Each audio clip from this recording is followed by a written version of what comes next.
What's up guys, we're back again today with another great video, and in today's video this is actually going to be part 2 of the Highlander DRL install. If you guys missed part 1, I'll actually pop it up in the corner now so you guys can check it out first. In that video we actually took the front bumper off of the Highlander, we took our factory bezels out that are around the fog lights, put in these new ones with the DRLs in them. And then in this part 2 video, I'm actually going to be explaining how to hook up those DRLs to where you'll have them as you're driving down the road. There'll be a nice pretty white DRL, and then when you use your turn signals, they'll actually do sequential turns. So in this video, I'm going to go step by step of where I ran my wires and everything, so that way they'd be nice and secure and wouldn't get messed up, and it's a really good clean way to where you really can't even tell they're in the car. So let's go ahead and jump into the video.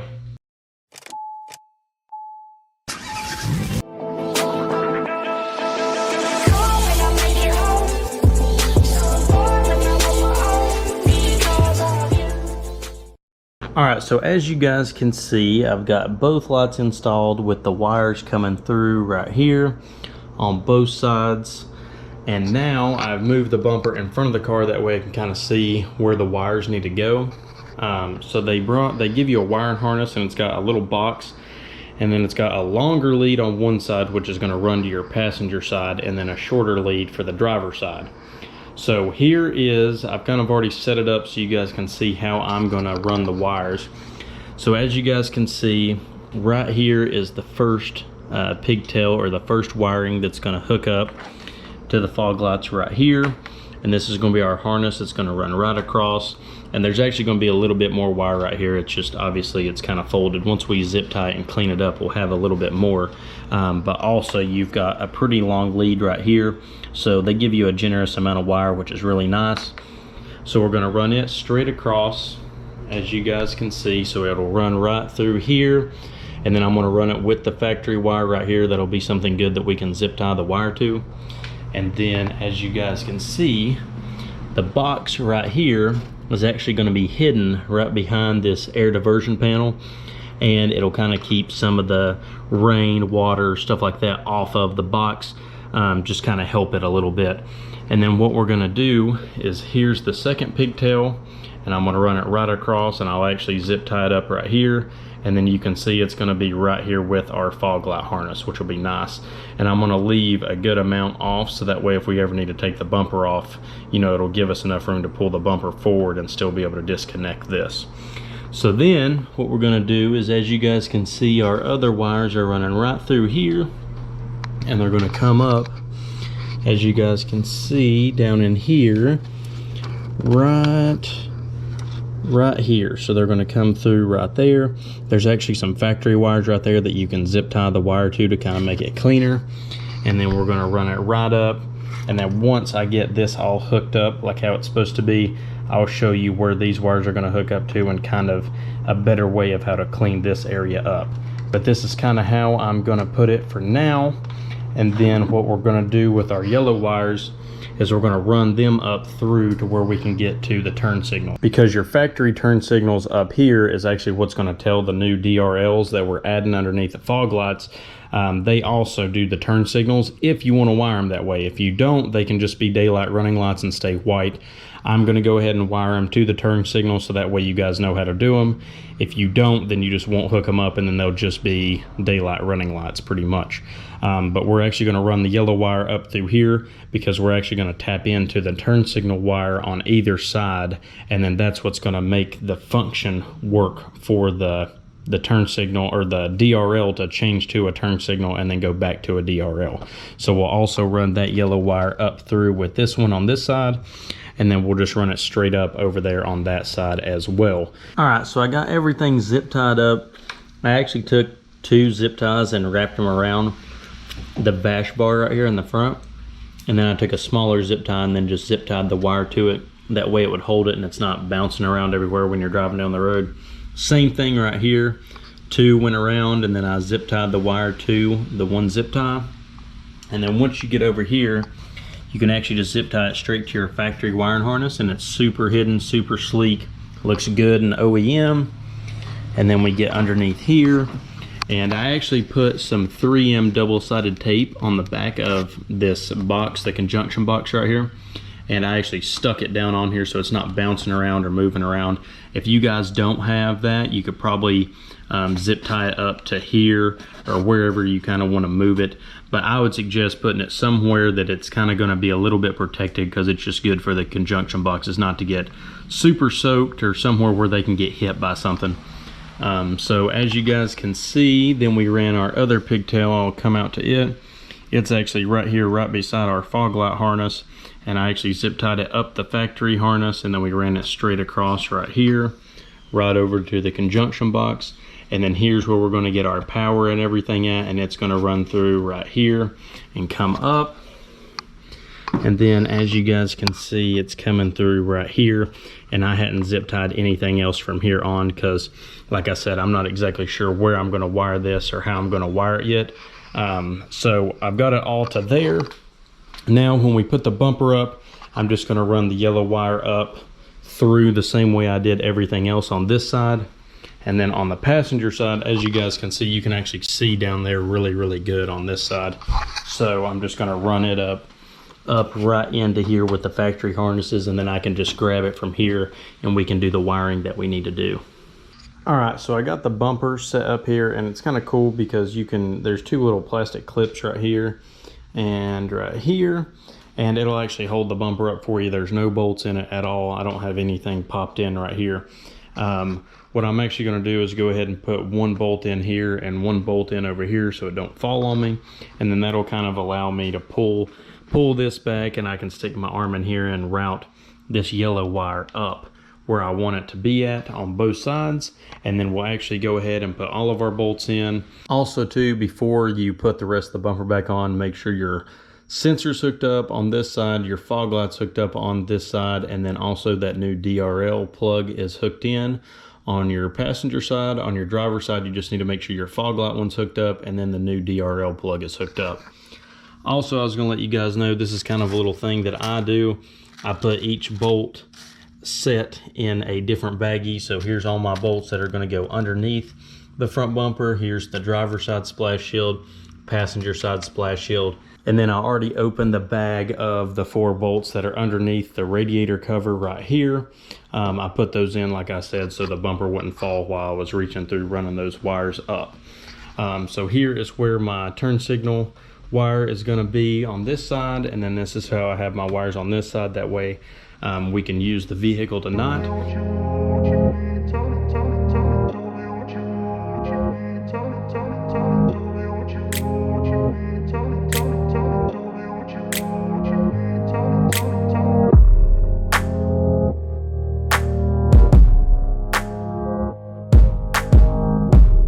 All right, so it's the next morning, and now we're going to go ahead and wire everything up. Like I said, we got the bumper all back on and everything put where it's supposed to. Now, let me show you guys what we're going to do with the wires. So, on your passenger side, you've got the one yellow wire that's coming up. You're going to reach in right here where your turn signal is, and you're just going to disconnect that plug. And I'm going to show you guys right here the dark green wire, which is to your left if the plug clip is up. That's where you'll stick the yellow wire. So as you can see, we've got it stuck in there for test purposes so I can show you guys. And then you're going to do the same thing on the driver's side with that yellow wire. You're going to hook it up to the it's a darker green on this side as well, but it's just on the far left if the clip is up. And then we're going to head right up here, and as you guys can see, we've got our red and white wire right here and our ground wire. I've got our ground wire set up right here just for test purposes, and as you guys can see, I've pulled the connector out right here, which is your marker light on the side of the car, which is a light that turns off once the car is off, but then is basically always on when you're driving the car, so it'll allow these to be on the whole time. So on this one, the red is going to go to the gray wire, and the white is going to go to the yellow and black wire. So if the clip is up, like it is right here, you've got the red on your right and the white on your left, and that's how you'll stick those in. Now I'll show you guys up front. I'll get in the car and I'll kind of test them so you guys can see how they all work, and then I'm going to show you how I'm going to connect the wires to those harnesses. Alright, so I'm just going to flip it to the parking lights right here, that way you guys can see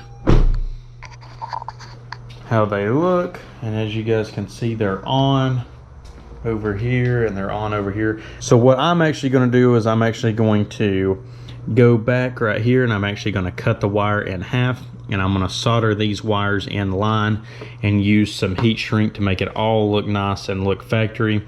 They also make heat shrink itself that has solder in it. I'll actually pop up a picture now of what that looks like.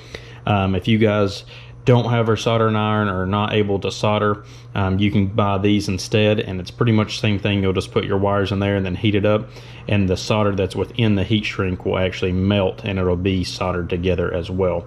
I did have some of those, but I've ran out of them, so I'm just going to go ahead and solder them in. So this will kind of be the more advanced option. The other option will be a lot easier for anybody to do.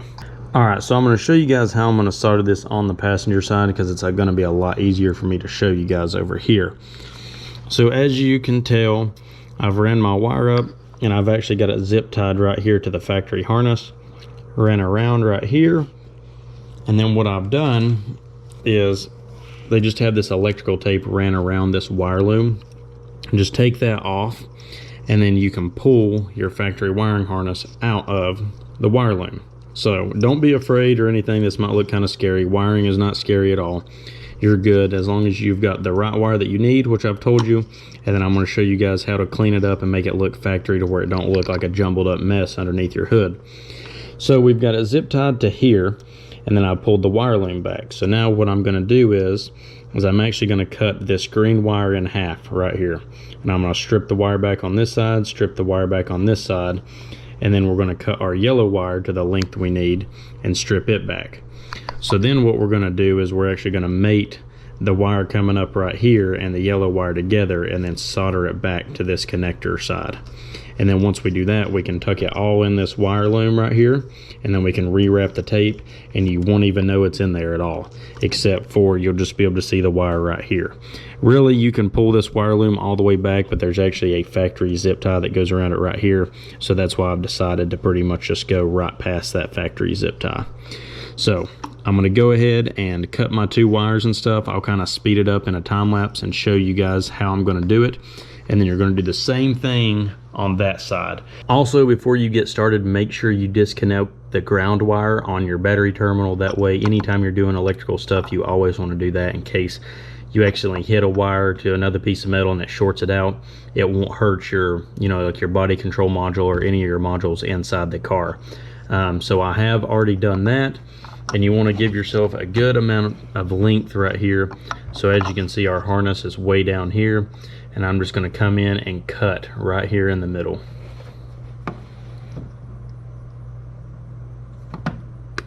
Just like that. So now I'm going to go ahead and strip back this side of the wire and this side of the wire, and then also cut our yellow wire to length right here and strip it back, and I'll twist them up on either side, and then I'll show you guys me soldering it together. So as you guys can see right here, I've got the wire stripped back on both of those, and we've got those wires twisted together, and then we've already put our heat shrink on right here. Do not forget to do that before you solder, because if you do, you'll have to break your solder back off and it's a pain. So we've got that on there, and then now we've got our wire on the plug side right here stripped back, and then I'm just going to cross these together just like so. And there's a lot of different ways that you can do this part right here. This is just kind of the method I've always done. So I've got them twisted together. Now I'm going to come in with my solder, and I'm going to solder this connector good, and then I'm going to kind of clean up some of the wires, slide our heat shrink over, shrink it on, and then we'll lay it back in this wire loom and we'll be good to go. So now I've got it soldered together, as you can see right here. Now we'll slide over our heat shrink, that way no water or anything will get in there. This is also waterproof heat shrink. It's got that extra protective gel inside of it. Also, if you guys are going to get that type of heat shrink, I would suggest getting some waterproof heat shrink, or like marine heat shrink. I just like to be extra safe when I'm doing anything on the cars. And then now we'll take our heat gun right here, shrink it down.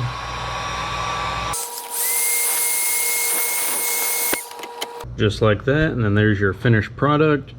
And then as you guys can see, once we lay it back in the wire loom, it'll look just like factory again. So now what I'm going to do is I'm going to do this off camera and rewrap it and show you guys the finished product. And then I'm going to go ahead and do all the other wires off camera, and then I'll kind of show you what they look like after and explain it. All right, so there's what it looks like all cleaned up. So there's what your OEM Plus install will look like right there. Really clean. Nobody probably would even notice that you added anything to this right here. So now we're going to go ahead and plug this side back up, and I'll get started over there. All right, so we've got our other turn signal wire hooked up right here, and as you guys can see, I ran it up right beside the fuse box right here and went right across, and then we ran it right into the wire loom like we did last time. So now it's hidden from that point up and looks like factory. And then up here I actually took the white, red, and ground wire out of the sleeve a little bit. As you guys can see, here's the sleeve it was in, and I pulled it back. That way we can put the white and red wire in this gray wire loom right here and make it look factory and hidden. And then also it gives you more room to kind of put your ground wire somewhere else, because before with the sleeve up here it was harder to get your ground wire where you needed. And this, there's no point in this ground wire going in the wire loom either, because it's going to be routed probably underneath this bolt right here, so it kind of lets it take its own path a little bit better. So I'm going to go ahead and cut these back and do what I did right here. Remember, your red wire is going to the gray and your white wire is going to the yellow and black wire on this plug. So there's what your white and red wire is going to look like once you get them all done. I actually had a problem getting the gray tape off, so as you guys can see I replaced it with some black electrical tape. Not a big deal, it's just there to hold the wire loom together so the wires don't come back out. So now let's move on, and I'm going to show you guys what I'm going to do with the ground wire. So here's our ground wire, and as you guys can see I didn't add any wire or anything. It's the perfect length to where you need it, so the company did great on that. The only thing I did was I just switched to a bigger ring, that way it would fit around the bolt I'm going to use. So that's the only thing that I did, was switch this part. And then obviously you remember we pulled back the sleeve on it, that way it can kind of come up by here by itself, and the red and white wire is tucked up underneath with the factory harness right here. So I took that bolt out. Now we'll put this on there and we'll have a good ground, and then we'll test the lights and make sure they're working. All right, so I've got it all set up and we're getting ready to do our test. We'll do one last look over. So as you guys can see on the passenger side, we've got it running up, and then we go into our factory harness here, really clean on this side. Now we're going to go to this side, and as you guys can see, we ran up the yellow wire right here. It goes into our factory harness right there, and also we ran up our red and white wire, and it's actually tucked up underneath here. That's where it's hooked into the factory harness, and you can't even see it anymore because this is the harness that it's actually connected in. And then we've got our ground snaked up right here and hooked up right there. So as you guys can see on the driver's side too, very clean, not even really noticeable that there's anything in the engine bay whatsoever. So when you've got your parking lights on, you're going to see the amber of your turn signal on, you're going to see your new DRL is on, and then obviously the little side marker is on. Now this is an XLE, so if you've got a limited or something higher, you guys have like that running light underneath that would probably also be on at this time. So there is what it looks like just driving down the road with the parking lights on. I'm not sure how auto works exactly. So now I'm going to have her do the turn signals so you guys can see what they look like. And then when you flip them off, they go back white, and then there's what your hazards would look like right there. And then I'm going to have her turn the headlights on, and that's what it'll look like with the headlights on. So you've got your fog lights over here and over here with the DRLs, and they look really pretty and nice. And then obviously you got your headlights on with your parking lights or your amber lights up front. And now we'll have her do the signal lights, so that way you guys can see what it looks like with it on. Alright guys, so that's pretty much it for today's install. I hope you enjoyed the video. I tried to break it down step by step as good as I could. That way it would make the install super easy for you guys. Again, Don't forget about getting a longer screw for the bottom of the bezel. Hopefully, I did let them know about it, so hopefully they'll start adding one in the kit so it's easier for you guys. You don't have to run out, you know, to like Ace Hardware, Home Depot, Lowe's, and get that longer screw. Hopefully it will be supplied coming soon. But like I said, I will add any of the supplies that I use, solder, soldering iron, all that stuff. I'll put it in my link tree down below. You can just hit the Highlander DRLs, and once you click that tab, it'll have everything I used, and it'll have those bezels on there. And I'll also just put the cartrimhome website for the bezels, so you guys can just do that. Or if you check out my link tree, it'll have all the supplies that I used. So that way it makes it a little easier on you guys when you do the install. You don't have to run out and grab, you know, that one item or that last minute thing when you're in the middle of doing an install. So anyway, guys, like I said, this is a really good product. The fitment is perfect. The lights are actually pretty bright for what they are. I mean, again, it's just supposed to be like a DRL. You're not really supposed to use them as like fog lights or something like that. But they do make the front of the car look a lot nicer and a lot brighter going down the road, which is really cool. So I would definitely give this a thumbs up, and I would suggest it to you guys. This will be a little bit harder on our, you know, like your scale of an install for the Highlander and some of the other stuff we've done for the Highlander, but you guys can easily do it as long as you just watch this video. I pretty much tell you guys step by step. So anyway, guys, if you have any other questions about the install, just leave a comment down below and I'll answer them when I can. And also, please like and share this video so we can reach out to more people. So anyway, guys, peace out, and remember, build your masterpiece. Hey, I got something to say. I'm just so sick of hearing everyone complain. I know it's tough and I know there's pain, but hitting bottom is the only way to change.